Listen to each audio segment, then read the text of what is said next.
Hey guys! After doing my top 20 anime and with Kino's Journey being my #1 show that you should absolutely check out by the way, it seemed fitting to do a little figure review of this thing here, which I got just last week actually, so it's pretty new for me. So here she is, my 1:8 scale Kino, manufactured by Good Smile, sculpted by Kazushi Kawasaki and released in January of 2007. While this has been my holy grail of figures for at least 3 years and I'm so pleased to finally own this thing, it's not perfect and I want to talk about it. If you're thinking about buying this figure, it's worth taking note of what I'm about to say because this is not easily attainable and really expensive. Like, for the price I paid for her, I could have paid for 2 more Utano Prince-sama figures and the postage from Japan with the money that this little doozy cost me. Anyway, let's talk about the figure, shall we? One thing that I am so super pleased about is the fact that it is so accurate to Kino's design, which I know it seems obvious that this should be a thing, but they got her outfit absolutely perfect, from the buckles on her sleeve, to the pouches on her belt, and to her face, which honestly I think is just absolutely beautiful. One thing to note is that in the anime she has 2 persuaders,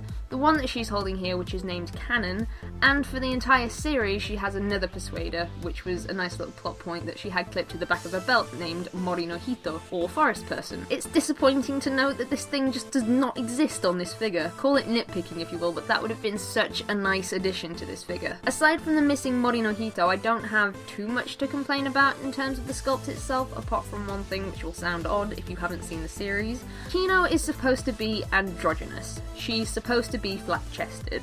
She quite obviously has a little bit of a chest here, and I'm honestly not too sure how I feel about that. It's not super noticeable and it isn't distracting. I'm just doing this nitpicky thing where I'm pointing out every flaw that I can find, just because if you are thinking about buying this, it's just worth noting. I'm not sure if this is worth mentioning, but I will anyway. I mentioned before that this is a 1:8 scale figure, and funnily enough, the last figures that I also reviewed were 1:8 scale. But Kino is a small character. She is a tiny little lady. So when you compare it to my other 1:8 scale figures, so we'll go with Tokiya Ichinose, he just totally overshadows her. He's not even a little bit bigger, he is colossal compared to her. So I'm probably not going to be displaying these figures anywhere near each other at any point in my entire life. I want to talk about the hair very quickly because this figure has no changeable faces, and I'm new to figures so I don't really understand why it has to have this horrifically garish seam line in the hair. It's not even a little bit subtle, and we don't get her trademark hat to cover it. We've covered everything that I wanted to talk about the figure itself, and I'm overall pleased with the level of detail, but I do feel like there could have been a bit more to it, and like I said, I'm massively disappointed about the lack of her second persuader. So let's talk about the base, which some people will love and some people will hate. It's not a clear plastic base like some people prefer.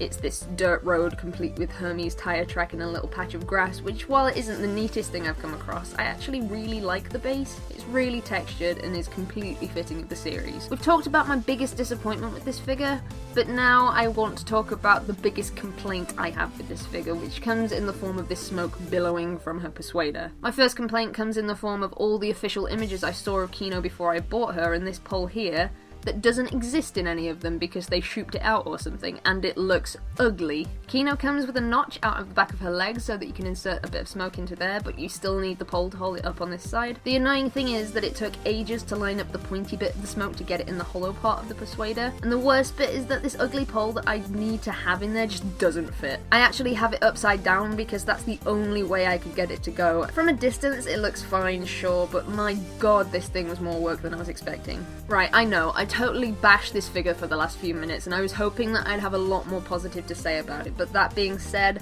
I am in love with this thing despite its flaws. I picked this up for about $160, which is a lot of money to throw at something so small, so I should ask the question, is this figure for everyone? No, absolutely not. I think the reason I'm able to overlook so many problems with it is because it's one of my favourite characters from my all-time favourite series, and in terms of figures for Kino, this is the best you're gonna find unless you're one of those people that goes for garage kits. So there we go, Kino from Kino no Tabi, The Beautiful World. I'm gonna go and stare at this thing some more now. Bye!